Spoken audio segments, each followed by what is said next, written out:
Salut à tous les amoureux de la chose ludique, c'est Magna Magister en direct de la bibliothèque. Et cette semaine, je consacrerai ma première vidéo à la suite de la gamme World of Darkness avec Vampire The Dark Ages.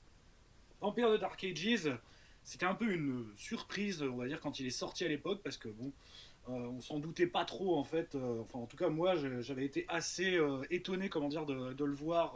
Donc en 96, ça remonte dans les bacs de notre boutique préférée à l'époque, hein, c'était à Reims. Je faisais mes études, et oui, oui, je faisais mes études en 96. Ça vous permet de dater quelque peu la vieillerie de la chose.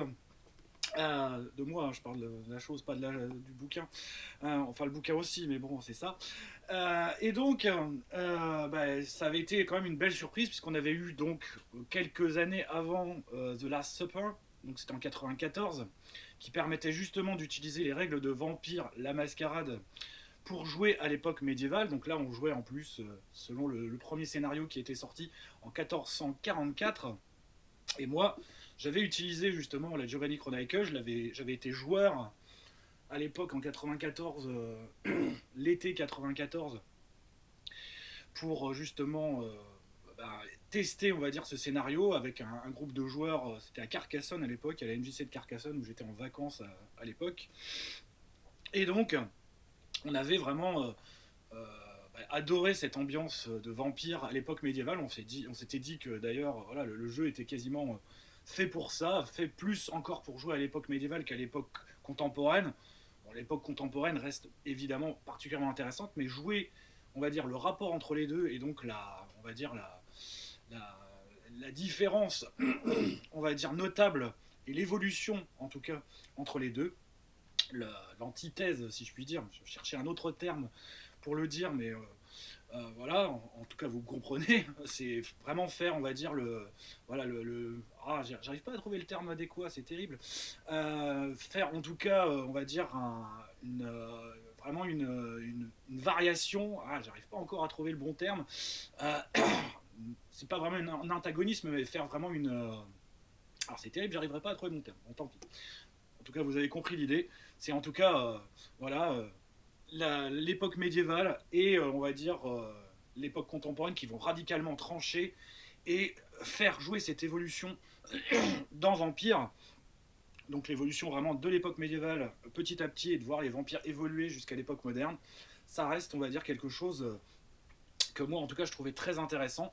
Et j'ai commencé, on va dire, à le faire justement dans ces années-là grâce à la Giovanni Chronicle, et je l'ai continué, si je puis dire, grâce justement à Vampire Dark Ages. Donc là, ici, entre les mains, j'ai la première édition en VO donc de Vampire The Dark Ages, qui donc reprenait en fait globalement, j'ai revérifié parce que j'en étais plus sûr, hein, à force, ça commence à devenir vieux.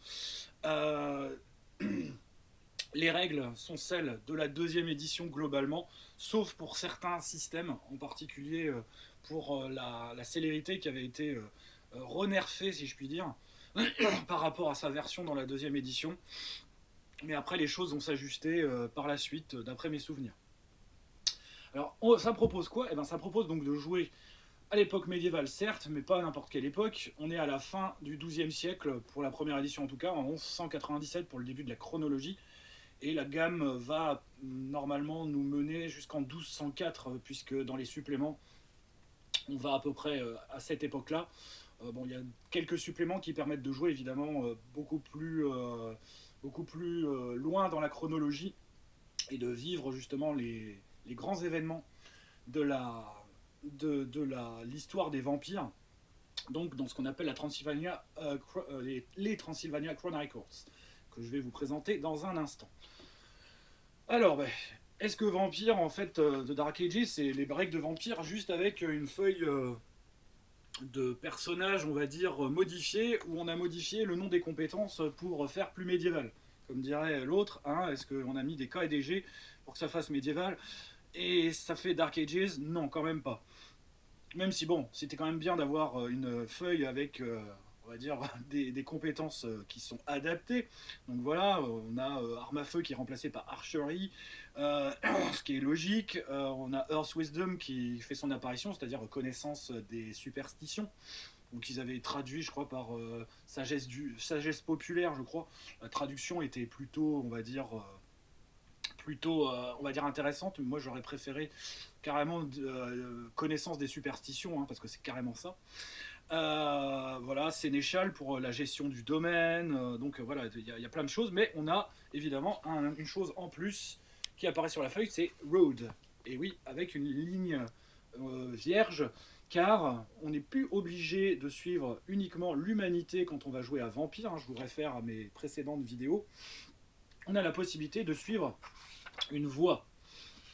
Une voie, donc, c'est l'ancêtre, on va dire, des Path of Enlightenment, c'est dur à dire, des voies d'illumination qui existaient dans le sabbat, et qui sont en fait donc des codes éthiques, des codes d'honneur, des codes de conduite que les vampires suivent justement pour essayer d'éviter de sombrer, de sombrer face à leurs bêtes, et donc de devenir des monstres, purement et simplement assoiffés de sang, qui n'ont pas plus aucun, on va dire, plus aucune tenue en société.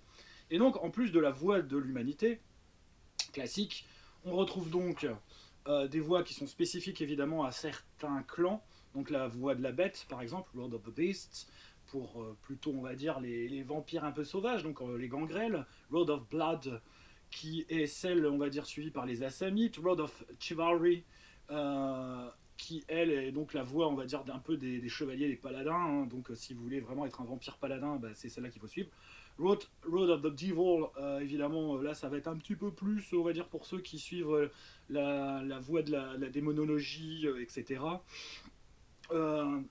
Et donc la voie naturelle pour les Bali, qui existe déjà.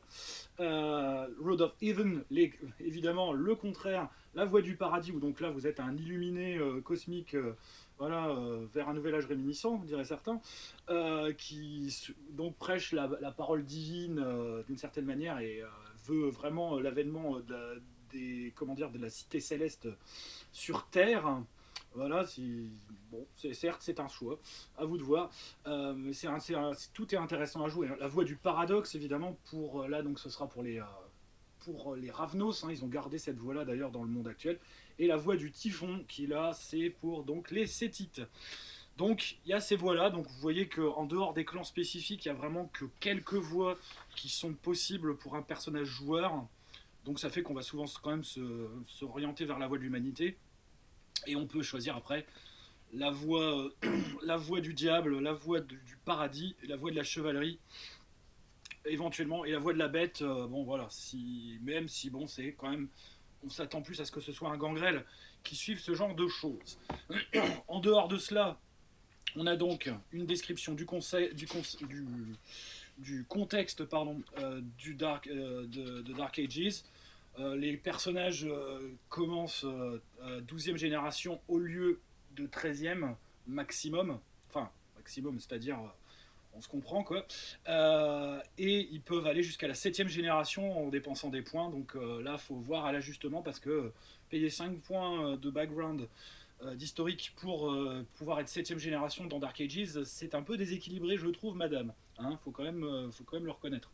Donc appliquer en cela les règles d'Elysium, du supplément Elysium, qui disent, voilà, pour le dernier point, moi j'ai toujours dit, le 7e génération, c'est 4 points pour avoir un point, quoi. Point barre. C'est le cas de le dire. Et donc, comme je disais, oui, on a la description du contexte médiéval avec les voies, enfin les... pardon. La litanie de sang, évidemment, version médiévale, où donc on voit que la voie, enfin ce qui va devenir la mascarade, donc the Silence of Blood, est la 6e loi et pas la première, puisque donc évidemment l'acte qui avait été fait par les fondateurs de la Camarilla, c'est de replacer cette 6e loi en premier pour justement, on va dire, remettre l'accent sur ce qui allait devenir la mascarade. Donc on a toute la description du contexte médiéval, donc avec évidemment une vue très américanisée, hein, faut quand même pas se leurrer. On voit quand même qu'ils ont une vision assez particulière de l'ère médiévale, hein, qui n'est pas, on va dire, la vision des médiévistes, on va dire, occidentaux. Mais bon, ça, voilà, c'est un petit détail que je mets en exergue parce que je suis historien moi-même et amoureux de l'histoire médiévale et médiéviste également durant mes études, même si je préférais l'histoire antique. Voilà. Après, on a la description des clans. Donc, on a le clan Assamite, évidemment, comme d'hab, les Bruja, voilà, avec des dessins qui sont vraiment, moi je trouvais à l'époque, superbes, quoi. Et on a une petite surprise, puisque à l'époque, nous on s'y attendait, si on avait vu comment dire, la Giovanni Chronicle, on a évidemment la possibilité de jouer un Cappadocien, ce qui est plutôt voilà, pas mal. C'était un petit peu la surprise de cette édition, c'est qu'on pouvait jouer en effet un Cappadocien, donc avec la possibilité donc d'acquérir la compétence, enfin la discipline pardon, Mortis, qui leur était vraiment spécifique et qui leur permettait donc d'étudier la mort sous toutes ses formes, qui était un peu, il y avait une voie puisque c'était une comme pour la thaumaturgie une discipline avec des voies, et donc il y avait une voie qui permettait alors ça devient une discipline à voix dans la deuxième édition. Dans la première édition, c'est une discipline, on va dire, à voix unique, si je puis dire. Oui, il faut que je le note quand même, que je ne dise pas de bêtises. Mais la Mortis était, on va dire, surtout tournée au départ, à cette époque en tout cas, dans le contexte de Vampire, Dark Ages, pour donc relever en fait des cadavres et on va dire tout ce qui tournait autour de l'étude et de l'utilisation, on va dire, des cadavres et de la mort, de manière générale. Voilà, donc ça c'était la petite surprise. Alors j'ai pas réussi à retrouver une Mortis évidemment. Mais normalement elles sont dans l'ordre alphabétique, c'est pas possible, madame, vous foutez de moi. Dominate, Fortitude, Mortis, ah, voilà. Donc oui, là elle est à voix unique, je ne me suis pas trompé. Mes souvenirs étaient encore vivaces malgré les presque 26 ans. Voilà, la mémoire qui commence à flancher, hein, c'est la vieillesse, c'est la vieillerie du rôliste, hein, qui devient gâteux, qui n'aime que les vieux jeux de rôle. C'est terrible, hein, c'est une détresse, hein. Vous en accorderez bien. Et donc voilà, Mortis, donc les disciplines sont décrites de cette manière, hein, assez classique, avec les niveaux et on va dire la description de la chose et le système qui est utilisé pour en termes de jeu, on va dire définir les effets que vont faire le pouvoir. Et donc c'était malgré tout, voilà. Et là, après, cette chose-là va devenir une seule et unique voie et va permettre aussi de choisir d'autres voies, dont en particulier la voie de la nécromancie, puisque à l'époque, les Cappadociens ont déjà des Giovanni, parmi eux une vilaine famille de marchands vénitiens, qui va leur faire un bon coup de jarnac dans le dos quelques années plus tard, puisque en 197, l'ennemi juré, évidemment, ce sont les Trémérés, les usurpateurs, les vilains pas beaux, ou les vilains mages qui sont devenus des vampires. Donc là, on est, on va dire, on entre un peu plus encore dans le contexte du background d'Ars Magica. Je ferai une vidéo plus tard sur cet excellent jeu, le meilleur jeu de magie. Alors j'avais dit que le meilleur jeu de magie, c'est Mage l'Ascension. C'est vrai, pour l'époque moderne, hein. Ça, on est bien d'accord. Pour l'époque médiévale, Ars Magica, voilà, c'est le must du must. Et là, on creuse un peu plus profond, si je puis dire, dans les petites accointances, on va dire, les petits ponts qu'il y a entre le background d'Ars Magica et de Vampire, et du monde des ténèbres de manière générale. Et donc, on a, grâce à cela, on va dire, des Trémérés qui sont vraiment les ennemis jurés, comment dire, de quasiment toute la classe vampirique, hein, à l'époque. Hein, ils sont aimés quasiment par personne. Et ils magouillent, et ils font donc la guerre au clan Chimis en Transylvanie. Ouh là là, c'est affreux, c'est pas beau. Ils essayent de renforcer leur position, ils essayent d'exister. Ils arrivent parfois, comment dire, à se faire accepter, hein, dans certaines villes, mais ça reste extrêmement rare à l'époque. Donc jouer un Tréméré à l'époque de Dark Ages, c'est quand même assez compliqué. C'est même plus facile de jouer que presque un Cétite, non je déconne, que de jouer comment dire, un Tréméré à l'époque. En tout cas, on peut plus facilement et de manière un peu plus détendue jouer un Lassombra et un Chimis, ça sans problème. Il n'y a pas de doute, voilà. Même les Ravnos sont presque plus, je dis pas communs, mais mieux acceptés également que les Trémérés. Donc voilà, les Toréadors par exemple. Non, il y a vraiment des superbes illustrations que moi je trouve en tout cas très, très inspirantes. Celle du Gangrel aussi. Si vous aimez le bourrinisme à l'état pur, c'est ça qu'il faut choisir. Voilà, donc vous avez la description des clans. les différentes, on va dire, quelques petites précisions. Donc là, il y a une hiérarchisation des clans. Il y a ce qu'on appelle donc les hauts clans et les bas clans, donc les clans plutôt nobles et les clans plutôt pas nobles, si je puis dire. Voilà, donc alors la distinction, donc parce qu'on a 13 clans. Dans les hauts clans, donc évidemment, il y a les Torador, Ventrue, Chimisé, La Sombra. Et bon, je reverrai de toute façon quand je vous referai les Libellus Sanguinis, parce qu'ils sont séparés justement entre haut clan et bas clan. Et c'est la distinction est beaucoup plus claire d'ailleurs dans la deuxième édition. Parce que c'est vraiment la hiérarchisation de la société vampirique est autour, on va dire, de ce concept, hein, qui je trouve est assez intéressant, même si, bon, voilà, ça met tout de suite, comment dire, un frein à certaines ambitions, si je puis dire. Car les bas clans, donc c'est-à-dire Ravnos, Ravnos, Nosferatu, Gangrel, voilà, tout cela. Je crois que non, les Brujas doivent être dans les hauts clans, j'ai un doute. Je pense que oui, encore à cette époque, hein, c'était un clan qui était encore très valorisé. Donc voilà, vous voyez qu'il y a déjà une hiérarchie très clairement établie dès le départ, et donc voilà, on va déjà jouer beaucoup là-dessus, sur ceux qui ont le droit de diriger, et ceux qui sont un peu, on va dire, la lie de la société vampirique, et qui sont là uniquement pour faire tapisserie ou pour servir. Voilà.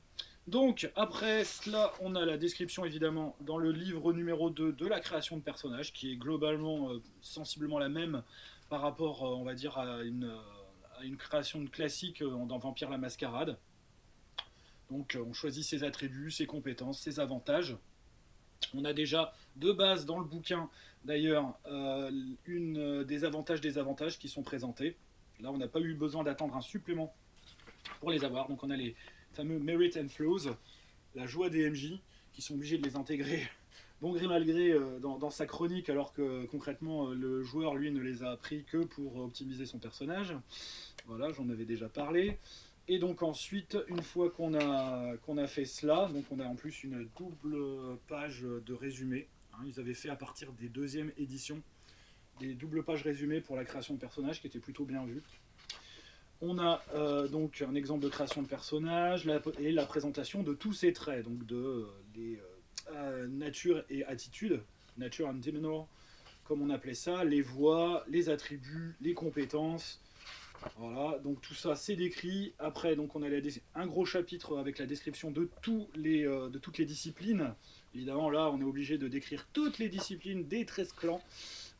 Donc avec les disciplines spécifiques. Pourtant, bon, voilà, le bouquin n'est pas super. Voilà, il fait 290 pages, ouais, presque 300 quand même. Donc c'est fait de manière assez synthétique. La description, on va dire, des disciplines est, on va dire, un peu imparfaite parfois. Il y a eu, donc, on va dire, amélioration évidemment au fil du temps. Parce que là, il y avait peut-être parfois des petites imprécisions, incohérences qui faisaient que le MJ conteur, pardon, storyteller, était obligé on va dire, de trancher sur certaines questions. Voilà, et donc on avait une première mouture en fait. Et donc la thaumaturgie reste la seule discipline pour l'instant avec des voix. Et donc d'ailleurs, ce qui est intéressant, c'est que de voir que les voix en question reprennent le nom en fait justement de la nomenclature des sortilèges de Ars Magica. Et ça c'est quand même beau, moi je trouve que c'est pas mal, c'est très très bien vu. Donc voilà, la voix du feu, Créo Ignem, voilà pour ceux qui s'en souviennent, Créo, enfin non, c'est Créo Ignem, voilà, faut le faire dans l'ordre. Rego Vitae, donc pour la voix du sang, Rego Tempestas, Rego Aquam, Rego Elementum, et les rituels. Voilà, les fameux rituels, il y en avait plein évidemment, plus donc la description des disciplines spécifiques de clan, dont la vicissitude, là, c'est le petit bouton. Donc les règles sont les mêmes, comme je vous le disais. Globalement, on est sur la même chose, voilà, avec juste une adaptation pour l'époque médiévale au niveau des manœuvres de combat, de la manière de gérer la chose. Mais globalement, on reste sur la même chose. C'est vraiment un jeu, par contre, complètement indépendant, hein. Vous n'avez pas du tout besoin d'acheter Vampire la Mascarade ou toute autre version de Vampire pour jouer à Vampire Dark Ages. Il se tient à lui-même, que ce soit la première édition, la deuxième ou la V20 Dark Ages. VDA 20, on va l'appeler comme ça. Après, donc, on a les conseils aux compteurs pour qui sont pas extrêmement gros à un chapitre. Et on a enfin les antagonistes. Donc là, on nous présente évidemment l'Église, donc avec les règles sur justement la vraie foi, les terres sacrées, l'eau bénite, etc. Les loups-garous également qui nous sont présentés de manière succincte. Les mages, donc on a aussi, on va dire, voilà, décrit en système vampire, hein, évidemment. Dans le livre de base, il décrivait dans le système pour pouvoir l'utiliser. Si vous vouliez utiliser le vrai système, il fallait avoir le vrai jeu. C'était comme ça, voilà, c'était un peu étrange, mais ils avaient fait comme ça déjà dans les premières éditions. Donc voilà, la description également de la société des Wraith, des Fairies, donc des Changelings, et ils avaient mis quand même à la fin des règles de crossover, c'est-à-dire comment on va dire prendre tout ce gloubi-boulga d'être surnaturel et faire en sorte que ça fonctionne entre eux. Alors je vous dirais un truc, moi je l'ai fait, hein, le crossover complet, quasiment complet. Hein. Je l'ai fait à l'occasion, voilà, j'étais un très très grand fan et je suis toujours d'ailleurs un grand fan de Kingdom of Heaven, le film de Ridley Scott. Donc je me suis dit, je vais faire comment dire une chronique vampire sur la thématique donc de la troisième croisade, de la bataille d'Athine, de la reprise, on va dire, de Jérusalem, voilà, de toute cette mythologie autour de cette période. À savoir que Kingdom of Heaven, évidemment, a une précision historique toute relative, toute américaine, on va dire, mais bon, on avait quand même la possibilité de faire des choses, et j'ai donc fait un crossover entre vampire, loup-garou, être fée, mage. Les fantômes, c'était un peu plus dur à... Mais j'ai réussi à rassembler dans un même groupe et à jouer plusieurs séances dans ce contexte donc de la Terre Sainte.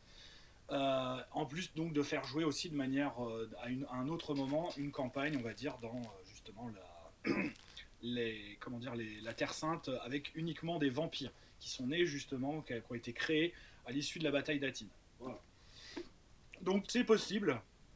Je l'ai fait, je dis pas que c'est possible avec tout, mais on va dire le crossover est possible. Je pense, on va dire, l'avoir prouvé, même si ça peut pas durer, on va dire, des années. Hein, faut quand même être clair là-dessus. Faut réussir à trouver quand même des intérêts pour chacun. C'est quand même assez compliqué. Je veux pas le dire. Voilà. Et au niveau des systèmes de jeu, on voit tout de suite la supériorité sans conteste des loups-garous sur quasiment tous les niveaux.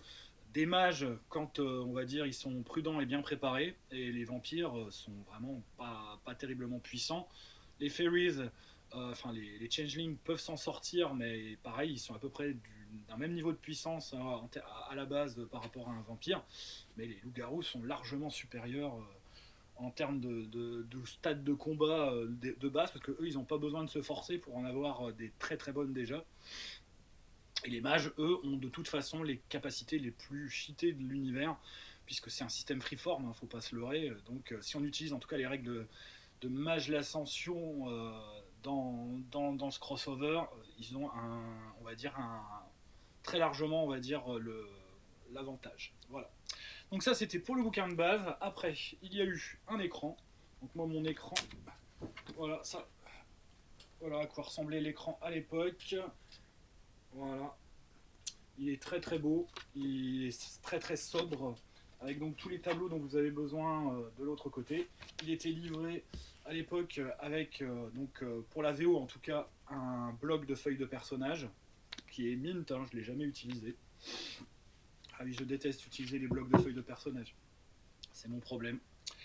Dans la version française, l'écran était lu accompagné d'un scénario qui s'appelait La Rose Noire. Je viens de le vérifier puisque je l'ai l'écran en français, mais c'est le même écran, évidemment, traduit en français. Alors, au niveau des suppléments, il y avait eu quand même énormément de suppléments pour la game Dark Ages, pour la première édition en tout cas, et donc je vais continuer par la gamme première édition, et après je passerai à la deuxième. Le Storyteller's Secrets.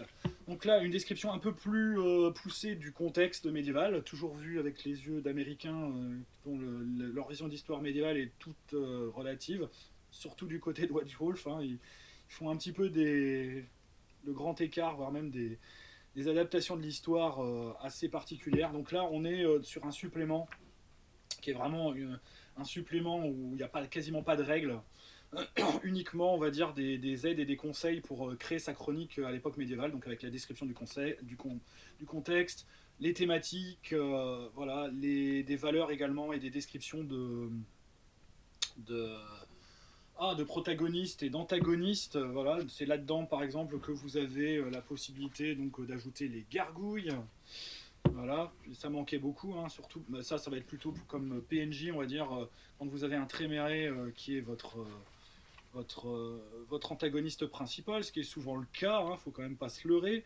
Plus la description de plein de bestioles surnaturelles, la description également un petit peu. Alors il n'y a pas les règles complètes, hein, là je le vois ça. Il y a des règles plus complètes, on va dire, probablement dans un autre livre, donc sur la divination, l'alchimie, voilà, les objets saints, magiques, etc. Et évidemment, à la fin, encartée, une carte un peu plus précise que celle du livre de base de l'Europe médiévale, avec évidemment, quand on regarde cette carte-là, pas d'orientation et pas d'échelle. Voilà, bah oui, on peut pas demander à des gens de White Wolf d'être des géographes. Hein. C'est un véritable. Non, je m'insurge, mais bon, on peut pas trop leur en demander non plus. Il y a des pires, vous allez voir qu'il y a de pires, on va dire, aberrations historiques dans la gamme. Un supplément, par contre, lui, qui est beaucoup plus indispensable que le storyteller, parce que si vous avez un minimum lu un livre de base d'histoire médiévale de l'époque, donc l'histoire des croisades par exemple, ou du système féodal, voilà, je pourrais vous citer des noms, mais bon, voilà, on n'est pas sur une chaîne d'histoire, hein, on est sur une chaîne de jeux de rôle, hein, donc je vais pas rentrer là-dedans parce que sinon on en a pour des heures. Et en plus, il faudrait que vraiment là que je fasse du boulot quoi, pour vous produire une bibliographie digne de ce nom, et franchement là j'ai pas trop envie, hein, j'avoue, je suis un peu feignasse sur ce coup. Donc en 97 paraît le Dark Age Companion, qui est on va dire la bible du gros Bill, hein, faut quand même se le reconnaître, puisque dedans sont décrits toutes les disciplines, on va dire au-delà du niveau 5. Voilà, il y a une bande dessinée d'ailleurs aussi qui commence l'ouvrage avec un style vraiment très très particulier à toute la gamme, puisqu'il fait beaucoup de, de dessins justement dans cette édition. C'est aussi un des dessinateurs majeurs de la troisième édition. Je crois que c'est Justin Acheli, je crois qu'il s'appelle.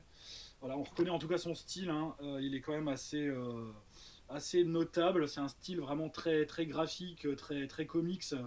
Voilà, non, comment il s'appelle ce front cover, donc c'est Dave Jones, Interior Art, Justin Achini, non, c'est l'un des développeurs de la gamme. Je me suis trompé de nom. Eh ben, j'arrive plus à retrouver son nom. Est-ce que c'est marqué au départ qui a fait cette. Parce qu'il a vraiment un style tout à fait reconnaissable, mais illustrated par Guy Davis, Vince Locke. Donc c'est l'un des deux. Ça doit être, je pense, Vince Locke.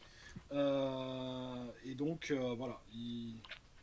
Vous avez donc droit à une bande dessinée. C'est pas la première fois qu'il faisait une bande dessinée. Il y en avait une aussi au début de la deuxième édition de Werewolf. Je ferai la revue avec un style, on va dire, assez différent. Et donc, qu'est-ce que vous avez dedans? Vous avez des règles de combat, comment dire, supplémentaires, donc avec des techniques diverses et variées, des trucs supplémentaires. Voilà, bon, on s'en fiche un peu, hein, quelque part. La description un peu plus complète des voix.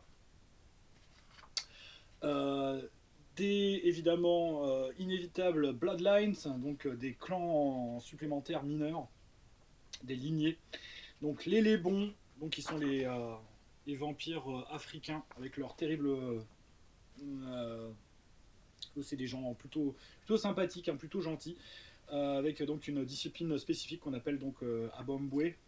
Les Lianan, qui sont un peu on va dire les sorcières païennes, pardon, voilà, les druidesses, on va dire, du monde vampirique, avec leur discipline spécifique qui s'appelle Ogam. Les Lamia, qui sont donc la lignée, on va dire, des gardes du corps, des protectrices des Cappadociens, avec leur discipline spécifique Deimos, voilà. Les Salubri, qui donc eux, voilà, voient leur officiellement les deux voies, comment dire, des Salubri officialisées, avec donc le Valeren côté, on va dire, guérisseur et côté combattant, donc là on peut déjà les jouer, on va dire, puisqu'il en reste beaucoup plus évidemment à l'époque médiévale, même si bon, ils sont chassés par les Trémérés, ou ils chassent les Trémérés en mesure de rétorsion, à vous de voir. Donc la description ensuite de toutes les disciplines jusqu'au niveau 9 et pas 10. Des nouvelles voies évidemment de thaumaturgie, donc il y a la thaumaturgie alchimique, donc la description de l'ogam dont je vous parlais, les disciplines infernales, c'est là où on commence à craindre singulièrement le boudin, hein, parce que là ça commence vraiment, voilà, moi j'avais tous mes joueurs, comment dire, à l'époque Dark Ages qui signaient des pactes avec des déons, hein, c'est net et sans bavure, bah ouais, ils n'avaient pas de scrupules, de toute façon ils s'en foutaient. Donc évidemment ça terminait toujours mal cette histoire, hein. J'ai des bons vieux souvenirs voilà, de signature de pacte pour apprendre, on va dire, la thaumaturgie diabolique. Bref, c'était voilà, les règles un peu plus complètes sur la foi, sur on va dire pas mal de sujets, comment dire, sur la religion, le paganisme, etc. Plus donc un chapitre sur, on va dire, les ordres de chevalerie et les ordres monastiques. Bon, c'est toujours heureux. Voilà, un peu plus d'éléments sur les êtres faits, un chapitre complet donc sur l'infernalisme, ou comment devenir, on va dire, un perso gros-bile et injouable en une leçon. Faites un pacte. Voilà, et vous verrez du pays, c'est le cas de le dire.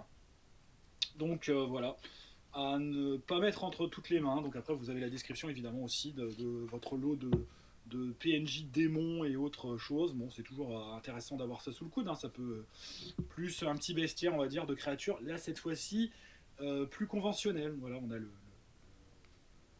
voilà, le lièvre, le faucon, le cheval. Voilà, on est un peu plus dans quelque chose voilà, de conventionnel et d'utile à l'époque médiévale. Voilà. Donc ça, c'était on va dire, c'est le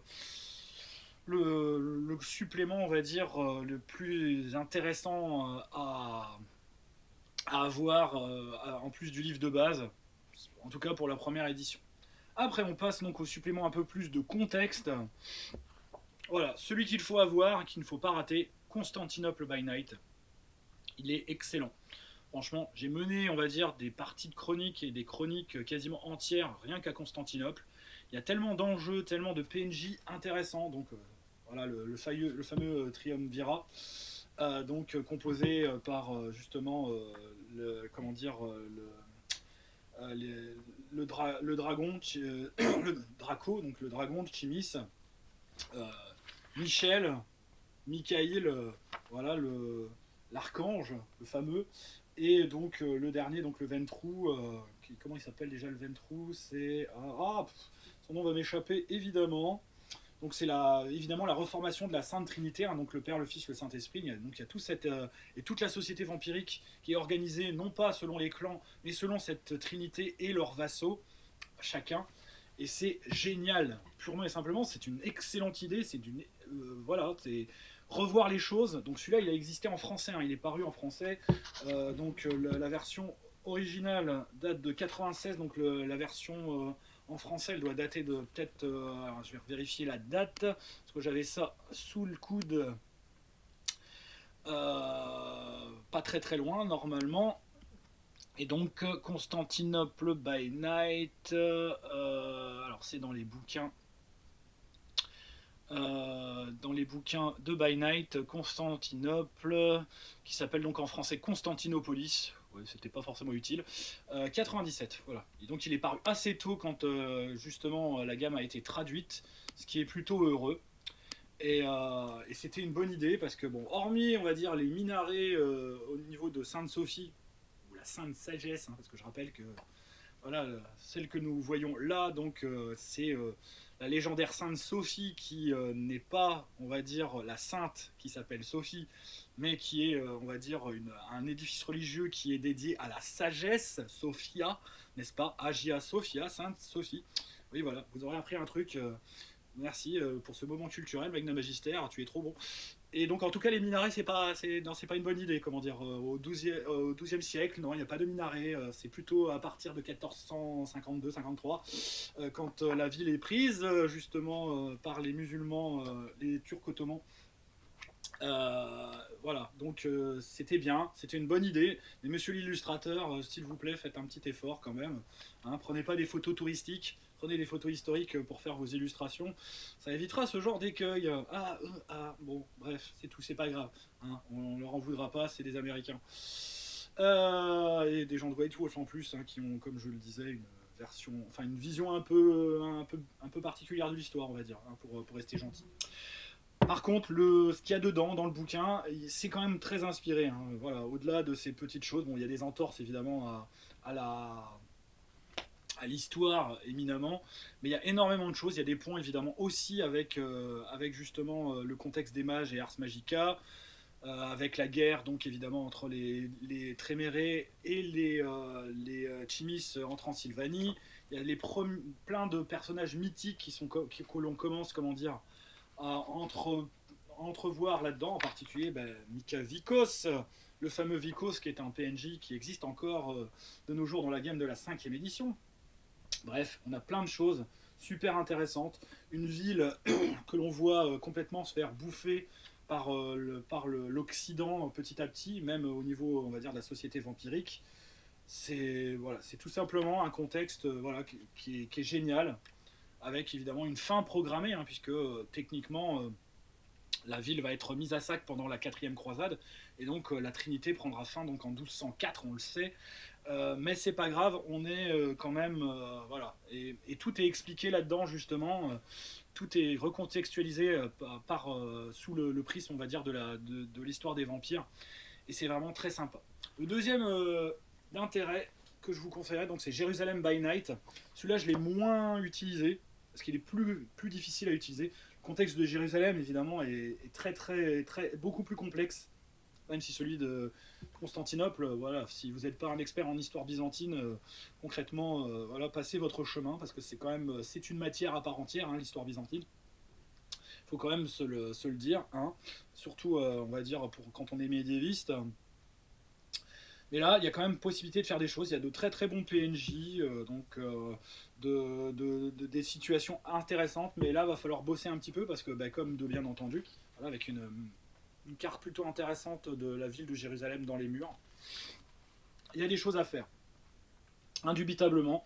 Mais il va falloir bosser un petit peu quand même, hein, en tant que MJ pour faire, même si voilà, toutes les idées, les pages regorgent d'idées d'aventure, de scénarios, de chroniques. Voilà, il y a quand même quelque chose à faire. C'est moins inspiré que Jérusalem, c'est plus classique. Mais vous avez, on va dire, à travers la description de la ville et de ses PNJ, malgré tout, des choses intéressantes à faire. Mais il n'y a pas ce cadre, on va dire, mythique, cette idée conceptuelle autour de la Trinité de Constantinople qu'il y a justement dans le supplément Constantinople. Alors après, accompagnant cela, il y a The Bitter Crusade, donc la croisade, comment pourrait-on dire, amère, l'amère croisade, où donc là on vous propose purement et simplement de jouer du côté vampirique les événements de la 4e croisade, hein, faut pas se leurrer. Donc c'est un gros scénario, grosse chronique.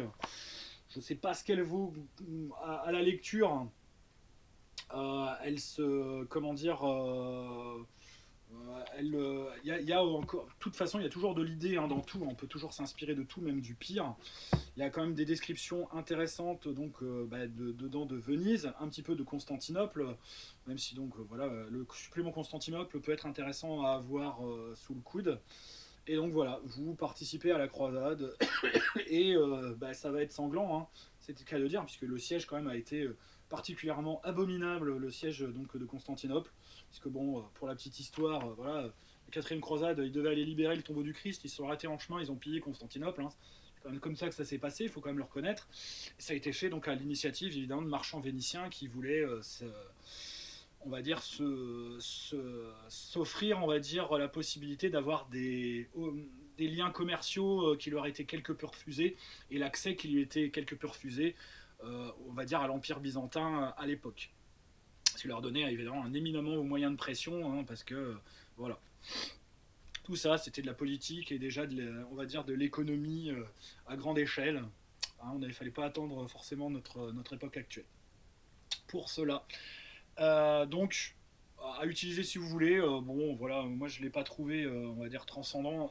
L'intérêt de le faire jouer du côté des vampires peut être intéressant parce que c'est un lien direct avec Constantinople by Night. Mais là, vous êtes obligé de jouer, on va dire, des Européens occidentaux avides, on va dire, de richesses qui veulent concrètement se faire une place dans la société vampirique en mettant à bas en fait la Trinité qui concrètement, voilà, que tout le monde aborde pour diverses raisons. Peut-être parce qu'eux, ils ont réussi là où eux ont échoué. Qui sait? C'est une question de point de vue, on va dire.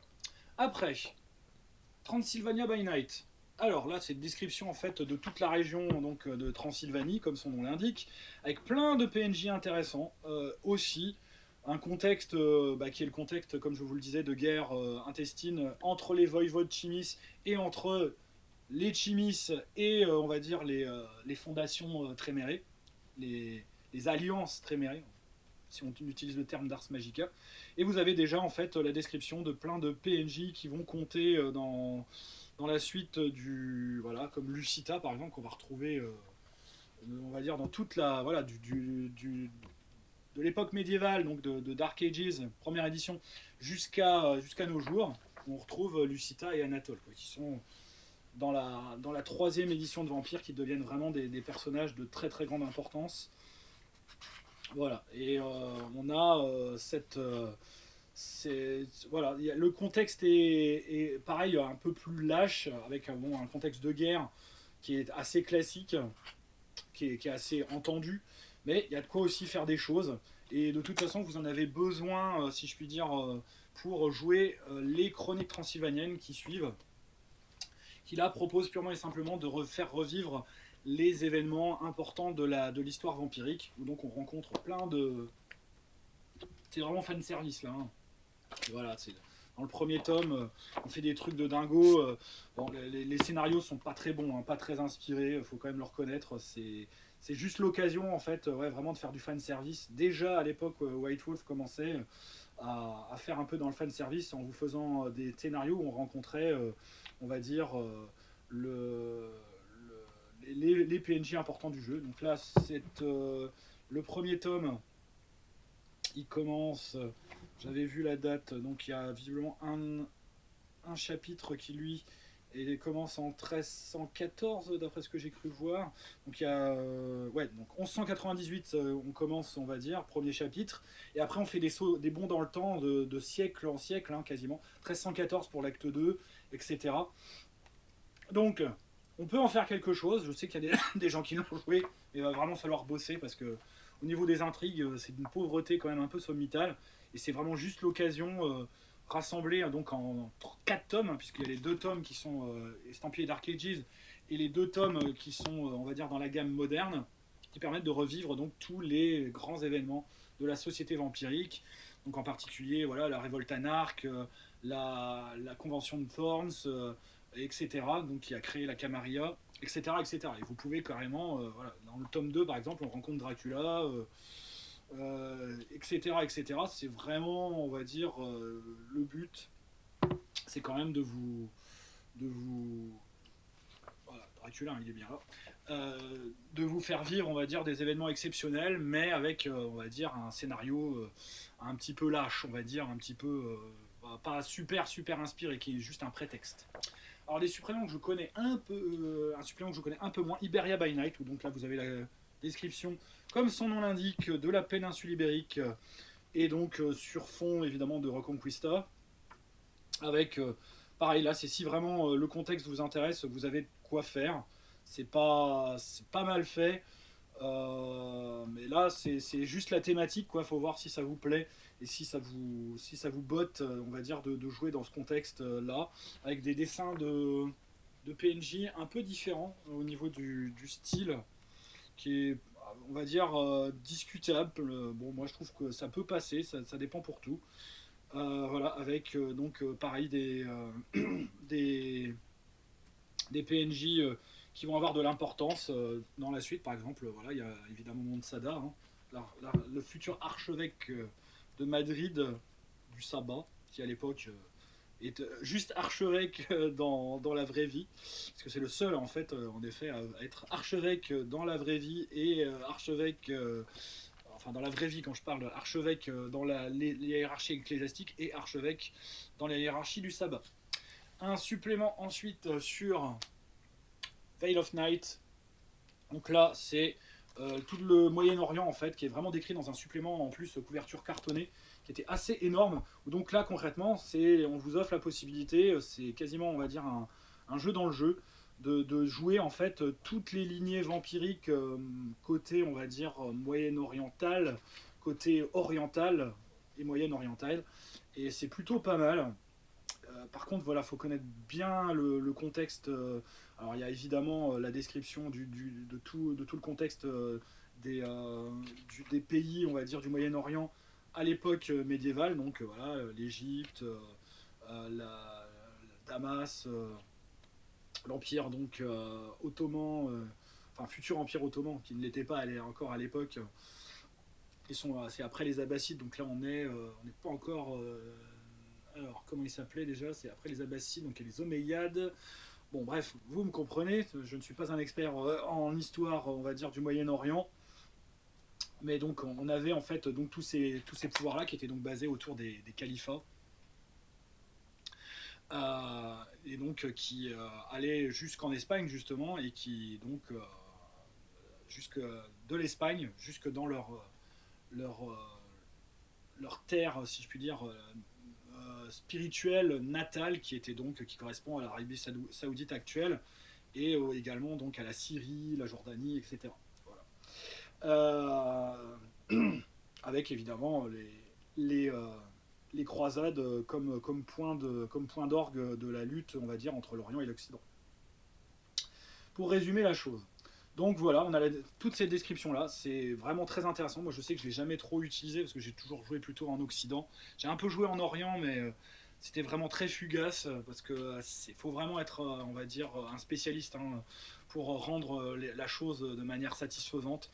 Et croyez-moi, c'est pas évident, c'est pas évident. C'est aussi, on va dire, presque une matière, comme l'histoire byzantine, une matière à part entière dans l'histoire médiévale que l'histoire justement du Moyen-Orient et l'histoire du monde musulman. Donc, après, House of Tremery, un supplément intéressant, je trouve, même si bon, il y a plein aussi de techniques et de remplissage pour nos aficionados du minimaxage. Description évidemment donc de pas mal comment dire, de la guerre justement entre les Chimis et les Tremere comment s'appelle, en Transylvanie, avec la description complète donc de Keoris, qui est donc on a la description vraiment étage par étage, plan par plan donc de la plus grande fondation Alliance. Comment on disait déjà, Chantry, voilà. Je recherchais le mot en anglais, même si donc je vous ai donné les deux versions françaises, hein, Fondation ou Alliance. Hein. Alliance, c'est dans Ars Magica. Fondation, c'est, on va dire, dans la version française de Vampire.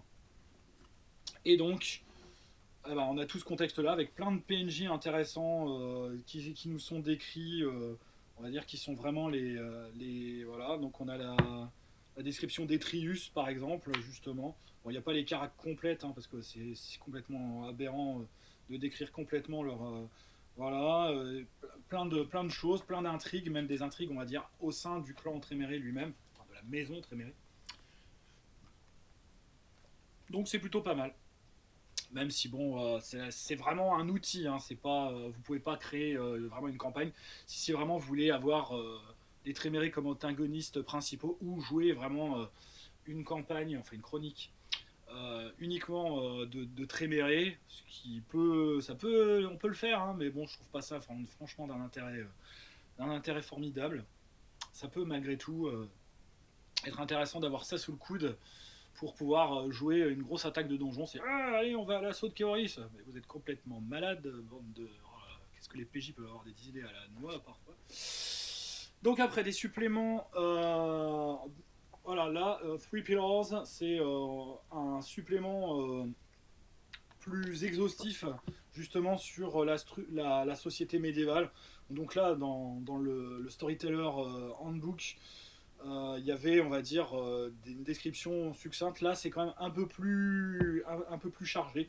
Là, on a vraiment, on va dire, une approche quand même un peu plus historique de la chose, avec, on va dire, voilà, toujours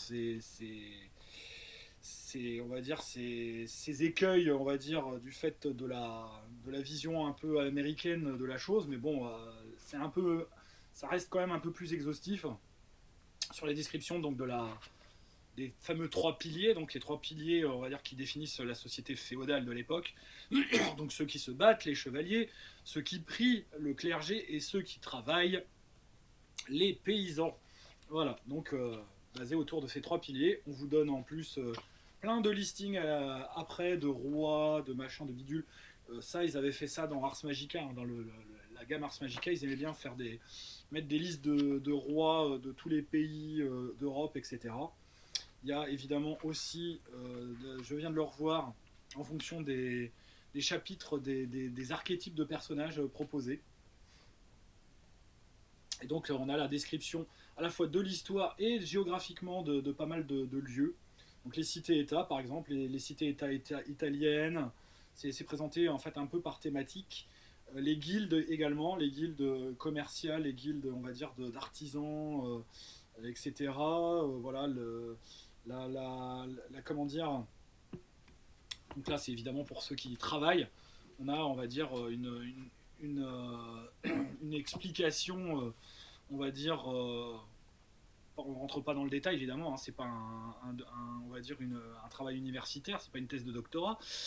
Là, on va dire vraiment chaque aspect, on va dire, de la société médiévale. Et donc on a donc la description de chaque pilier un peu plus en détail. Donc voilà, ça, on peut remplacer ça par un bon bouquin d'histoire médiévale, comme je le disais. Mais bon, si vous voulez pas, si vous voulez, on va dire des choses un peu prémâchées et plus directes d'utilisation, le supplément reste valable. Wolves of the Sea. Voilà, vous en rêviez, ils l'ont fait. Et oui, donc des nouvelles voies, des habilités, des disciplines de lignées vampiriques, de gros barbares du Nord qui sont pleins de poils, pleins de cheveux et qui ont des grosses haches et qui vont piller nos belles contrées. Oh là là, donc oui, description des Vikings qui n'existent pas, puisque les Vikings ça n'existe pas. Hein. Les Nordiques, oui, ça existe. Voilà, les Norrois, oui, c'est leur langue, mais c'est le Norrois. Mais les Vikings, non, ça n'a jamais existé. Mais c'est pas grave, il faut quand même un petit peu du cinématique, enfin voilà, des trucs, comment dire, qui font médiéval. Et les Vikings, c'est pas, voilà, hein, c'est tellement beau avec leurs runes. Bon, là, c'est si vraiment vous voulez jouer un contexte de chronique dans les pays scandinaves, donc c'est-à-dire Suède, Danemark, Finlande, Norvège actuelle. Voilà, il y a ce qu'il faut là-dedans, avec des descriptions évidemment d'une nouvelle lignée, je crois. Hein. Il y a dedans une nouvelle lignée de vampires nordiques. Je sais plus comment ils s'appellent. Mais bon, elle est décrite hein, dans le. J'ai pas réussi à retrouver par contre où est-ce qu'elle était décrite. Ouais, et puis il y a plein de backgrounds spécifiques pour plein de choses. Pour faire vraiment une campagne à la mode médiévale viking. Voilà, si vous voulez refaire, vu que maintenant c'est la mode hein, depuis la série Netflix justement Viking, hein, qui Marpel en plus prend aussi des grosses entorses historiquement parlant, qui fait des grosses entorses à l'histoire.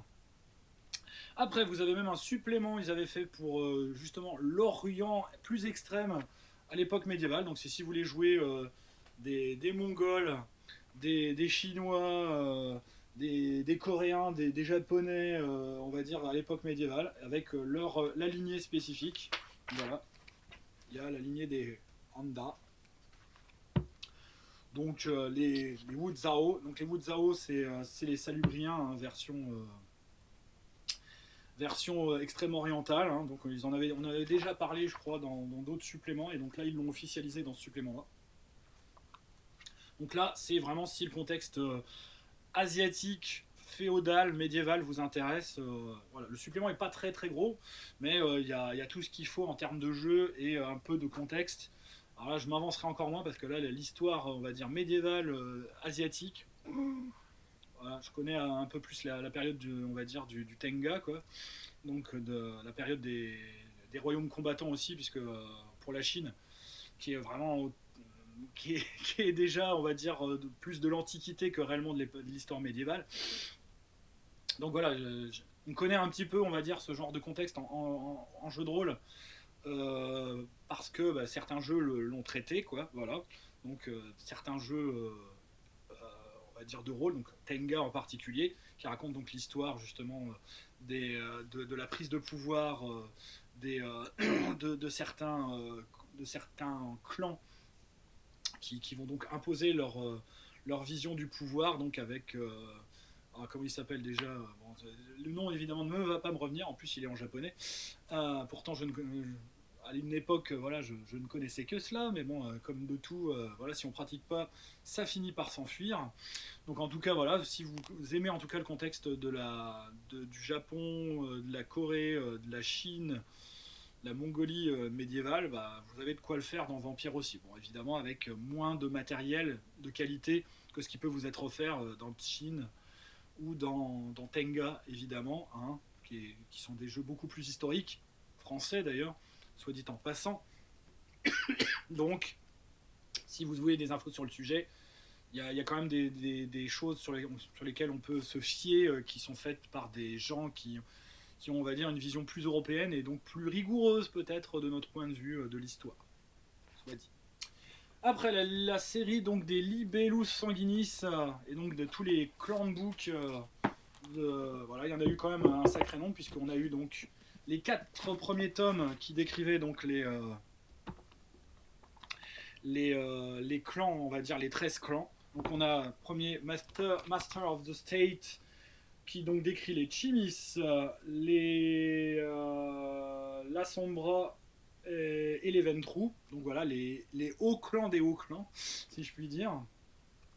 Donc voilà, avec leur histoire, des archétypes, des choses en plus. Donc il y a à boire et à manger, hein, mais il y a des choses quand même plutôt intéressantes. Bon, avec une feuille de personnage avec suffisamment de points pour faire un gros build de 5ème génération, évidemment. Ça, ils ne pouvaient pas s'en empêcher.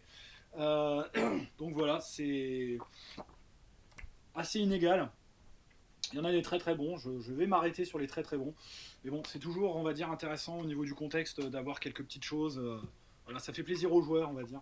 Le deuxième tome, donc, lui, était sur les Bruja, Toreador et Tréméré, donc qui font partie de la deuxième tranche des hauts clans. Voilà. Même les Tréméré en font techniquement partie. Enfin, ils vont le gagner au fur et à mesure, évidemment. Pareil, donc description de règles supplémentaires, pas énormément, mais il y en a un petit peu pour chaque clan. Du contexte historique de chaque clan, etc. Voilà, il y a toujours des petites choses à grignoter. Après les 2 autres tomes, donc là on passe dans les bas clans. Assamit, suivant de 7 et Gangrel. Voilà, pareil. Hein. Donc à chaque fois c'est des suppléments à peu près de 110, 120 pages sur le sujet, avec des archétypes également de personnages. Ça peut être intéressant d'en avoir sous le coude pour les joueurs, on va dire, qui viennent à l'improviste. Et le dernier, donc, sur les Malkavians, Nosferatu et Ravos. Là, vraiment, on est dans le fond du fond de la cuvette, là. En termes de société vampirique, là, je crois que on n'est pas bien, là. Voilà, ils sont très très quand même mal considérés. Voilà. Après, les plus intéressants qui n'existaient pas avant et qui existent dans cette version-là, les trois que je présente ici, donc Cappadocien, Salubri et Bali, eux par contre, il y a du lourd. Par contre, à ne pas mettre entre toutes les mains, c'est pas un bouquin du joueur ça. Celui-là non plus d'ailleurs, et celui-là encore moins. Parce que dedans il y a des révélations qu'on n'avait pas ailleurs, qu'on est bien content de trouver ici pour le maître du jeu, car on a vraiment des gros spoilers en termes de lore d'univers qui sont distillés, cachés au milieu, des pages, en plus donc de présenter évidemment des archétypes comme n'importe quel clan de book en fait, hein, des archétypes donc là de Cappadocien, mais il y a des choses, on va dire, à vous faire damner quoi. Présentation de PNJ, donc il y a par exemple il y a Lazarus, voilà, qui est un personnage extrêmement important, voilà, Lord Camden, le chambellan du prince Mitra de Londres, oui c'est lui dont on parle. Plus évidemment plein de petites choses sur la guerre avec la famille de Giovanni, qui est on va dire, déjà en phase, qui commence déjà à cliver beaucoup le clan, les enjeux du clan aussi, autour, on va dire, du clan cappadocien, c'est-à-dire de cette recherche sempiternelle des secrets de la mort et qui vont conduire à leur perte, puisque en intégrant le clan de Giovanni, ils vont justement sonner leur glas. Les Salubri, donc là pareil, on tombe de haut avec certaines révélations, on va dire, sur l'origine du clan, la manière dont l'histoire un peu, on va dire, mi-figue, mi-raisin, un peu gris très foncé, on va dire. C'est pas très blanc, c'est pas tout noir, mais bon voilà, qui explique aussi pourquoi, on va dire, à juste titre, les Trémérés jugent que en détruisant le clan, ils ont fait une bonne action. Ah oui, c'est des voleurs d'âmes, ces bandes de vilains. Bouh, ah. Et là, on sait pourquoi et on peut se faire un avis un peu plus objectif sur la question, si l'objectivité existe. Et enfin, le clan de Book Bali, où là, franchement, à ne réserver qu'au MJ. Parce que là, il y a de quoi carrément monter une chronique thématique complète autour justement de l'histoire des Bali, qui est en lien avec les deux précédents. J'en dirai pas plus. Mais il y a un lien. Il y a des liens même, avec les Cappadociens et les Salubri. C'est fou d'ailleurs à quel point. Et là, c'est spoiler alerte. Franchement, le clan book Bali. Je comprends pas pourquoi ils en ont fait déjà un clan book à destination des joueurs. C'est complètement aberrant de dire tiens, on va jouer des Bali. Alors, je l'ai fait. Vous allez dire oulala. Mais oui, je l'ai fait. J'ai mes joueurs, on va dire, on a fait une campagne donc Constantinople. Et ils ont choisi de devenir des Bali. Ils l'ont choisi. Vraiment, consciemment. La campagne s'est arrêtée juste après. Voilà. Mais au moins ils l'ont choisi. Voilà, je leur ai dit ok, maintenant, on en a discuté, on va dire très sincèrement entre nous. Vous êtes sûr que vous voulez vraiment jouer, continuer à jouer?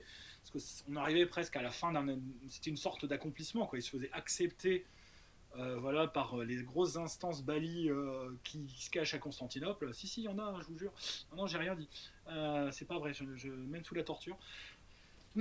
Et donc voilà, on a préféré arrêter la campagne juste après parce que jouer des Bali, c'est quand même pas évident après parce qu'ils sont complètement, on va dire, en totale autonomie si je puis dire, en roue libre, avec évidemment des pouvoirs incommensurables, mais bon, un pacte démoniaque qui leur pèse sur la tête, et voilà. Donc il suffit d'en discuter, hein. Si les joueurs sont prêts à faire ce genre de choses, pourquoi pas. Moi, je pense que ça peut pas durer, on va dire, ad vitam aeternam, mais bon, si vous amusez, c'est vous qui voyez. Hein. Après, je ne vous empêche pas de vous amuser. Je ne suis pas on va dire, un vilain, on va dire, une vilaine police de la pensée et de la vertu qui va vous dire comment vous allez jouer. Non, je ne suis pas là pour ça. Je suis là pour que vous soyez en toute connaissance de cause, heureux, de faire du jeu de rôle. C'est surtout ça qui m'intéresse.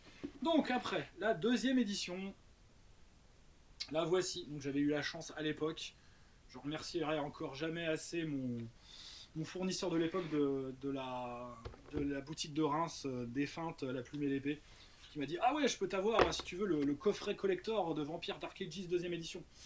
Le bouquin est magnifique. Donc celui-ci, Je crois qu'il était sorti, c'était tout début des années 2000, hein, si mes souvenirs sont bons.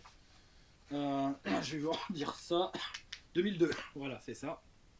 Et donc, on a un bouquin tout couleur avec vraiment une mise en page assez sobre, mais qui pète les genoux. On a quand même une carte de médiévale, toujours aussi... Voilà, une carte médiévale quoi. Ils veulent tellement que ce soit en accord avec l'époque qu'ils en oublient voilà, de mettre l'orientation et l'échelle. Oui, car une carte sans orientation et sans échelle n'a aucune valeur. Ah oui, le prof de géographie était très sévère sur ce point. Donc, on a le jeu qui est donc revu et corrigé. Là, on est en 1240, donc on est vraiment 40 ans plus tard par rapport à la chronologie. On entre en fait d'ailleurs dans la période, c'est assez rigolo de le voir, c'est la période où on joue Ars Magica en fait. C'est 1240 à peu près, c'est ça.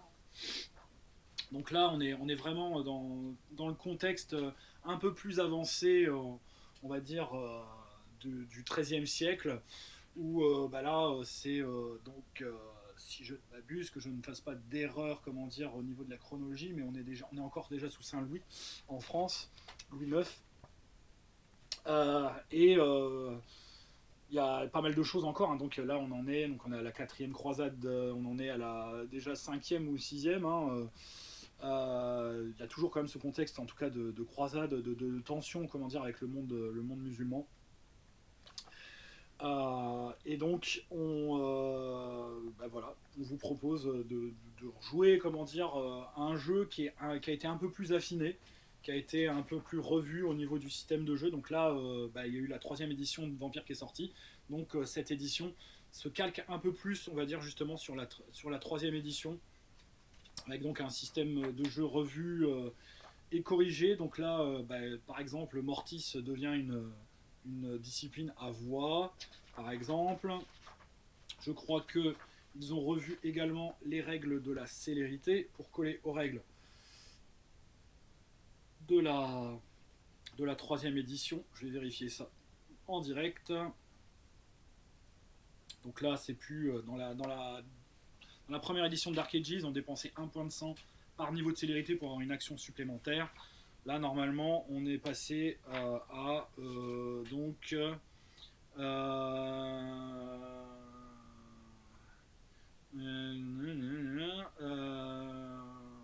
ouais, c'est toujours 1 point de sang par action supplémentaire qu'on veut prendre. Donc, par exemple, si on a 3 en célérité, il faut dépenser 3 points de sang pour avoir 3 actions supplémentaires. Donc, ils avaient quand même gardé ça, alors que ça avait changé dans certains systèmes où là, on ne dépensait qu'un seul point de sang pour avoir son niveau de célérité en action supplémentaire, ce qui était assez déséquilibré. Mais dépenser 1 point de sang par action supplémentaire, c'était par contre également trop gros. Donc voilà. Mais bon, il y avait des utilisations supplémentaires de la dextérité pour tout ce qui est action de mouvement, pour tout ce qui est également défense. Donc on pouvait dépenser sa célérité. Enfin, 1 point de sang pour augmenter son initiative, 1 point de sang pour, on va dire, avoir des succès automatiques sur des actions de mouvement rapides, et 1 point de sang pour avoir des succès automatiques sur ses parades esquives, d'après mes souvenirs. Chose après qu'ils ont également reprise et on va dire rééquilibrée dans Vampire Requiem. Bref, ils ont tout le temps cherché à équilibrer ces règles, la célérité étant, on va dire, le couac qui faisait débat, qui faisait que ceux qui avaient célérité, ils avaient largement l'avantage. Ceux qui ne l'avaient pas, ils voyaient très bien qu'ils n'avaient pas l'avantage. Voilà, donc une édition revue et corrigée qui, on va dire, voilà, celle-là en français, puisqu'elle est sortie également en français. Si vous arrivez à la trouver, c'est celle que je vous conseille, elle est vraiment très très bien. Mais bon, évidemment, il y a eu mieux depuis, puisque dans un instant, je vais vous présenter la VDA 20. Dans le pack collector, donc voilà, il y avait donc le coffret, il y avait également donc un livre comme ceci, donc qui s'appelait, donc c'est Penance by Firelight, pénitence au coin du feu.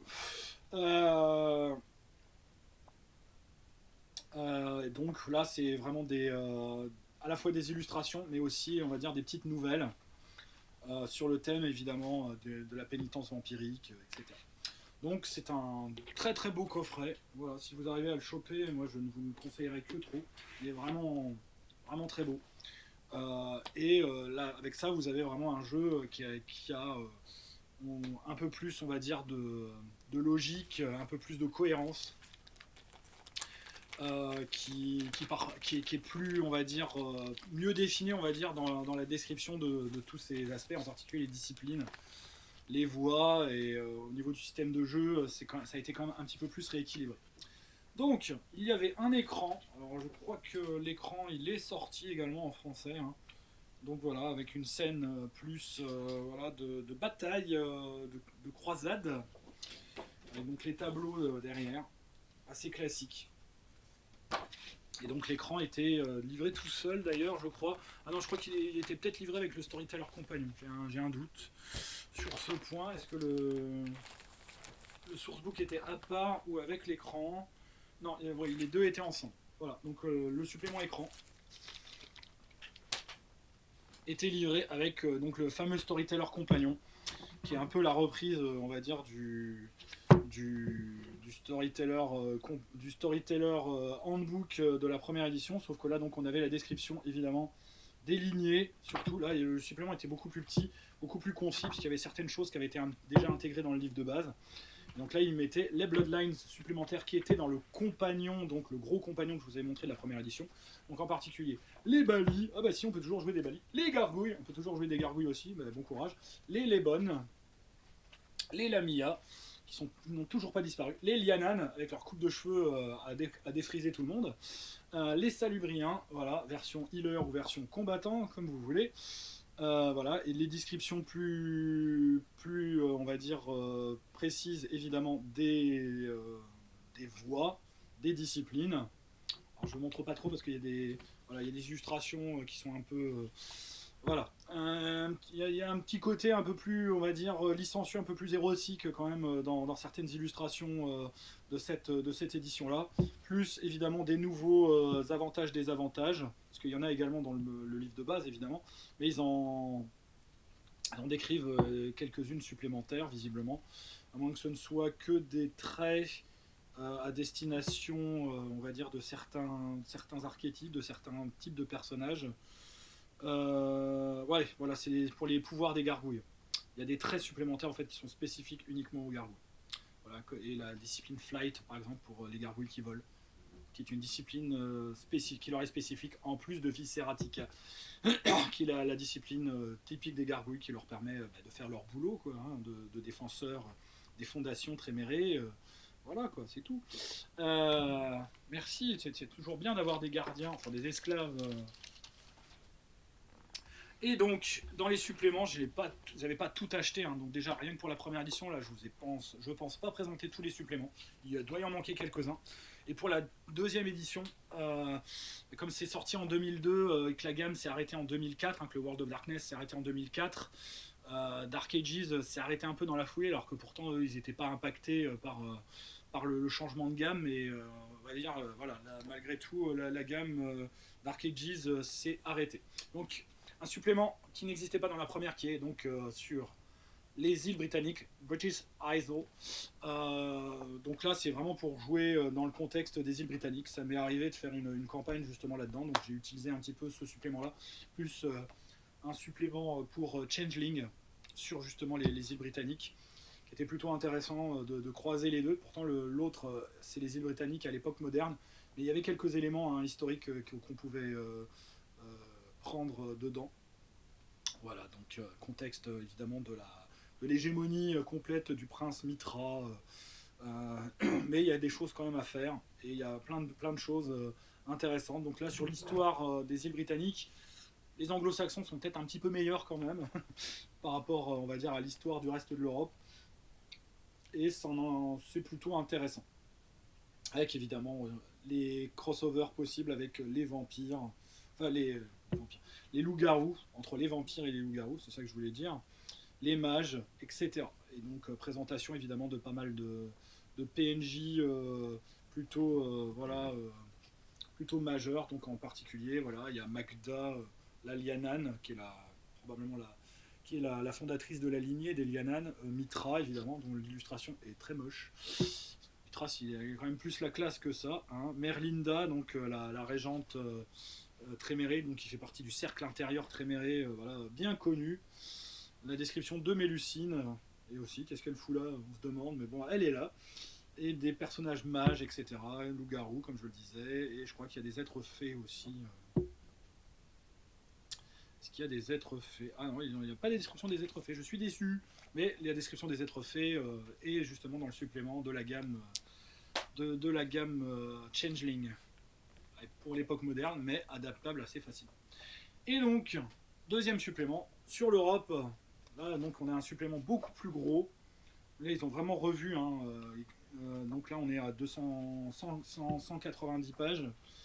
Où donc, voilà, là, on a vraiment la description de plein de PNJ, justement, quasiment pays par pays. Donc, il y a vraiment de quoi vraiment jouer voilà, donc on a la description par exemple de la France. Si, je vous jure, madame. Si, je vous jure.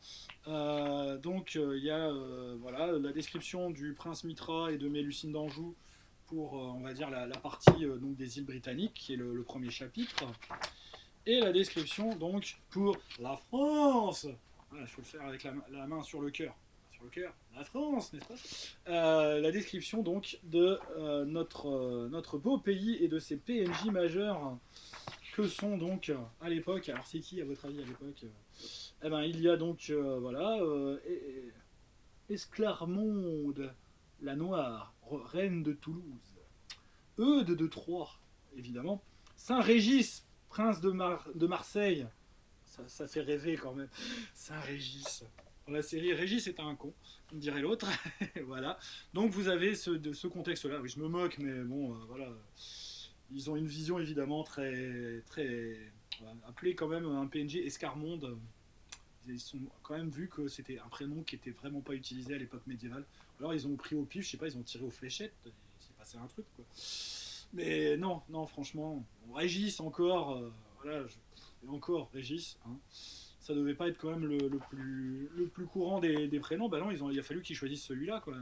C'est terrible. Mais bon, ils ont des problèmes aussi avec les prénoms, les prénoms français. Hein. On l'a vu dans d'autres suppléments. J'en avais parlé, je crois, pour la cyberpapauté. Pour la nouvelle version où les prénoms français de cyberpapauté, c'était n'importe quoi. C'était pas du tout des prénoms français. En fait, ils ont dû faire d'ailleurs une rectification dans les versions suivantes parce que c'était nawak. Bon, voilà. C'est toujours bien de voir comment les Américains voient notre beau pays. Et bon, là, bah, on en a encore l'expression. Bon. Le supplément est malgré tout utilisable, hein, il est pas inintéressant, mais il y a beaucoup mieux. Et c'est pour ça que, justement, là, je vais vous présenter quelque chose qui est beaucoup plus facile à trouver, puisque bah, vous pouvez encore le trouver maintenant. Donc là, c'est chez Arcane Asylum. Moi, j'ai évidemment souscrit à la version avant qu'elle soit traduite, c'est-à-dire la version collector de La mort qui tue sa mère, donc Dark Ages 20e anniversaire. Un bouquin magnifique, donc de quasiment 500 pages, qui est vraiment, voilà, il est prodigieusement beau. Et vous avez eu, si vous avez fait la souscription pour Dark Ages chez Arcane Asylum, des livres à peu près approchant au niveau de cette qualité. Et vous pouvez avoir même une version normale qui est tout autant de qualité, puisqu'il y a la même chose dedans. C'est ça qui est bien. Et donc là, comme la V20 de Vampire Masquerade, vous avez une compile en fait de tout ce qui est nécessaire pour jouer à Vampire à l'époque médiévale. Donc 12e, 13e siècle, généralement. Donc là, on est plus peut-être, c'est vrai que je n'avais pas vérifié, mais dans un contexte de la deuxième édition, que je me dise 1242. Ouais, voilà. Donc, vous voyez, on n'est pas. Donc, avec dans les troisième de couverture, une grande carte. Voilà. Toujours, je ne le répéterai jamais assez, sans orientation et sans échelle. Mais bon, c'est pour faire plus médiéval, c'est comme les G et les K. Description de toutes les lignées vampiriques, on va dire, jouables à l'époque. Évidemment, avec de très très beaux dessins de clans, hein, d'ailleurs. Les Assamites, les Brouchas,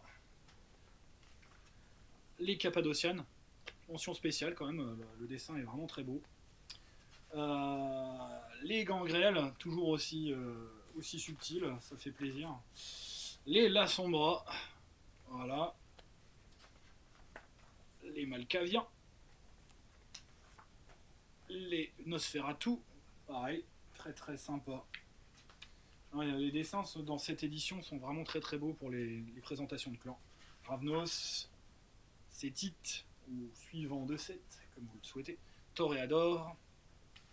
On aurait dû quand même plutôt appeler ça le clan de la rose, hein, quand même déjà à l'époque médiévale, parce que Toréador ça fait vraiment très méré. Chimis, pareil, Chimis elle est vraiment stylée. Entru, et donc après on rentre dans les trucs, dans les Bloodlines qui sont décrits également. Donc les Ahriman, donc là ils sont compilés dedans alors que voilà c'est une lignée qui descend en fait des gangrels et qui est un peu plus basée on va dire sur la magie spirituelle, puisque leur discipline c'est Spiritus hein, normalement. Est-ce qu'ils ont changé ça dans la Spiritus? Non, elle y est. Je n'ai pas donc les Andas qui étaient décrits dans le supplément sur l'Asie. Les Bali, très très stylé aussi le dessin du Bali, vous noterez. Non, ce ne sont pas des gants.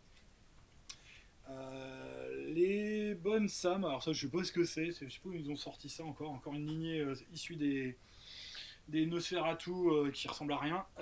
Les Children of Osiris qui eux sont décrits dans les suppléments donc Hunters Hunted dont on parle aussi dans les suppléments Mommy et Danava. Alors ça je sais pas d'où ils ont été sortis, Krishna de son formol ou de son bocal à encens, je sais pas, et donc ils se sont dit tiens on va faire une lignée de vampires bouddhistes ou voilà, de vampires hippies, je sais pas, avant l'heure, au Moyen-Âge. Bref. Les gargouilles, évidemment, utiles par contre. Les Giovanni avec un seul N. Bravo. Les Zimpundulu. Alors je sais pas où ils ont sorti aussi ceux-là parce que moi j'en ai pas entendu parler. Hein. Ou pas beaucoup. Et Chiacide, ça je connais un peu plus quand même. Donc la lignée issue des La Sombra qui ont du sang féerique dans leurs veines. Les Lamia, quand même, eux, sont quand même un peu plus connus. Donc vous voyez, il y a quand même à boire et à manger. Les Lianan, qui sont quand même une lignée qui a beaucoup d'importance quand même dans Vampire Dark Ages, qui a donc sa place. Les Nagaraja, je sais pas si c'était vraiment utile de les mettre là, parce que bon, mais bon, ils existent. Hein. Les Niktuku, donc pareil, issus des Nosferatu, les Ramanga, il y en a vraiment une flopèche, c'est pas possible. Les Salubri version guérisseur, donc là ils font vraiment bien le distinguo. Les Salubri version guerrier, qui ont quand même top la classe. Les Salubri version veilleur, oui, ils ont fait une troisième faction. Oh, putain, c'était déjà assez compliqué comme ça, ils en ont encore rajouté. Les vrais Brujas, alors là c'était vraiment pas utile de les mettre à l'époque médiévale. Hein. Et on en arrête là quand même. Et comme voilà, c'est une compilation. Donc le but est de compiler le plus de trucs possible. Et il y a vraiment des choses qui étaient issues des suppléments, et il y en a d'autres, je sais pas pourquoi ils les ont rajoutés là-dedans. Bon, c'est un choix, c'est un choix. Voilà. Donc là vous avez tout ce qu'il faut pour vraiment vous remettre à l'époque médiévale dans le contexte du monde de vampires. Le background est suffisant pour commencer. Si vous ne connaissez pas du tout Vampire, Dark Ages, de toute façon, voilà, le bouquin plus un bouquin de base d'histoire médiévale, vous devriez pouvoir vous en sortir. Même si le contexte là-dedans est un peu succinct quand même, il faut quand même le reconnaître. Parce que le but c'est d'être évidemment une compilation, donc voilà, on peut pas tout faire, on peut pas décrire une vingtaine de lignées vampiriques et mettre du contexte de jeu médiéval qui lui serait utile. Alors, on peut pas tout faire. Puisqu'après il y a la description aussi de toutes les disciplines, de toutes ces lignées et clans qui vous sont décrits avant et qui prennent, on va dire, une place folle. Voilà, donc de la page 188 jusqu'à la page, on s'en arrête où là ah là, ça va jusque là. Vraiment. Et puisqu'en plus il y a oh là là, ils ont mis les combinaisons de disciplines même. Voyons, il fallait quand même voilà, donc ça va jusqu'à la page donc de 188 à la page 318. Ah ouais, ça fait quand même son pesant de cacahuètes. Hein. Donc 130 pages de description quand même de discipline et de pouvoir. C'est vampire, hein. On peut pas non plus... voilà. Au moins sur la proposition ludique, vous savez qu'on est là quand même pour... pas forcément pour jouer dans un jeu historique et un jeu plein de romantisme et d'amour, mais plutôt un jeu où ça va quand même pulser. Quoi. Donc, malgré tout, c'est une belle réussite de compilation, en tout cas, de toutes les règles. Après, bah, c'est vous qui faites votre sauce. Hein. Si la proposition ludique vous plaît pas, c'est à vous d'adapter. C'est très facilement adaptable puisqu'il y a tout. Donc c'est comme une boîte à outils. Hein. Donc ne faites pas dire ce que j'ai pas dit. Voilà, arrêtez de dire oh là là ce jeu est infâme, il n'a pas de proposition ludique. Bah si, il en a une, il en a plusieurs. Après, n'en proposer qu'une seule, on en arrive à des jeux comme justement comme la V5, que je ferai dans une prochaine vidéo, où concrètement, si la proposition ludique, la seule qui vous est proposée, ne vous plaît pas, bah vous jouez pas au jeu, comme ça m'est arrivé moi. Je ne suis pas passé à la V5. Donc il y avait l'écran qui était proposé, donc vous avez les dessins les illustrations des différents clans qui sont reproduites sur l'écran d'un côté, l'écran 3 volets avec les tableaux derrière. Voilà. Mais chose quand même beaucoup plus intéressante et notable, et que je salue éminemment, c'est ça. France by Night, supplément de création française sur la France, officiel, estampillé donc Arkham Asylum, qui avait été débloqué durant la souscription. Il y avait aussi donc la croisade Qatar qui était avec, qui est le meilleur complément. Donc moi je ne l'ai pas acheté encore parce que j'aime bien faire mes scénars moi-même. Mais ça, c'est le must-have. Voilà. Ça, franchement, c'est un excellent supplément qui décrit région par région toute la France avec une vision française, d'origine française, de notre beau pays. Et c'est un très très beau boulot de la part justement de Arkham Asylum d'avoir fait ça, donc avec une belle carte. Je sens que c'est signé Akai cette histoire. J'avais pas fait gaffe, mais oui, ça doit être Akai qui a dû faire la carte. Je regarde, texte additionnel, couverture Marc Simonetti, maquette. Ah bah tiens, il y a mon très cher ami Gabriel qui a fait des illustrations dedans. J'en suis bien heureux. C'est très bien, j'avais pas noté qu'il avait fait des illustrations là-dedans. Donc la carte, elle est de qui Pourtant, c'est vraiment le style de Olivier Sanfilippo, Wakae. J'arrive pas à retrouver son nom. Bah tant pis. Pourtant, ça ressemble vraiment, vraiment, vraiment à son style de cartographie. Donc en tout cas, il y a plein d'autres illustrateurs également eux-mêmes qui font vraiment des illustrations de qualité. On décrit vraiment tous les PNJ région par région. Et c'est vraiment génial. Franchement, ne serait-ce même que voilà, il y a des. Ah voilà, je reconnais justement des dessins de Gabriel. C'est lui qui a fait visiblement la plupart des dessins, je reconnais son style, la plupart des dessins de PNJ justement. Pas tous probablement, mais une bonne partie. Il faudrait que je lui demande d'ailleurs la prochaine fois que je le verrai, puisque je vais le revoir bientôt pour jouer, puisque nous jouons ensemble sur ma campagne Versus et bientôt sur la campagne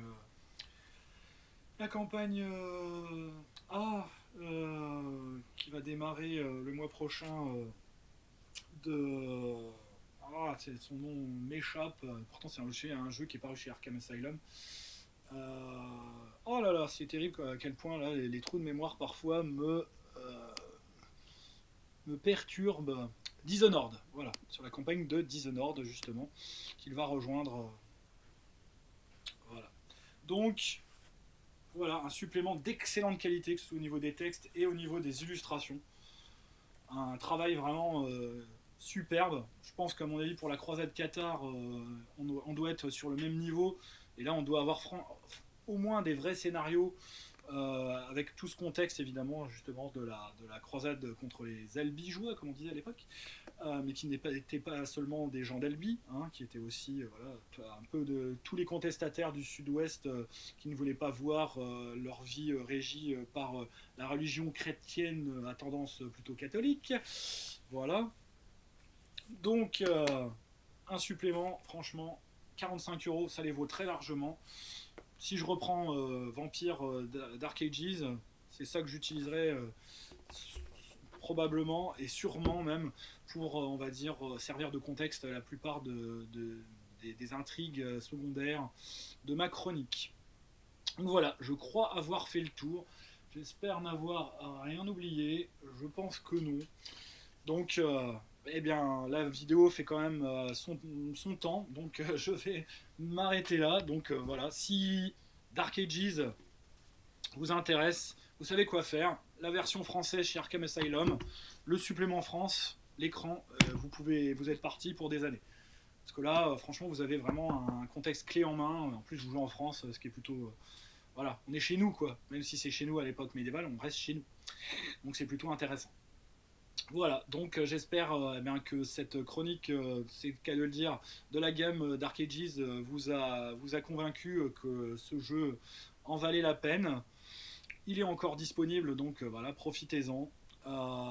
N'oubliez pas de mettre plein de pouces, plein de commentaires en dessous de cette vidéo, de soutenir la chaîne, de rejoindre le Discord pour voilà, me poser des questions, échanger avec moi, échanger avec ma petite commu de joueurs.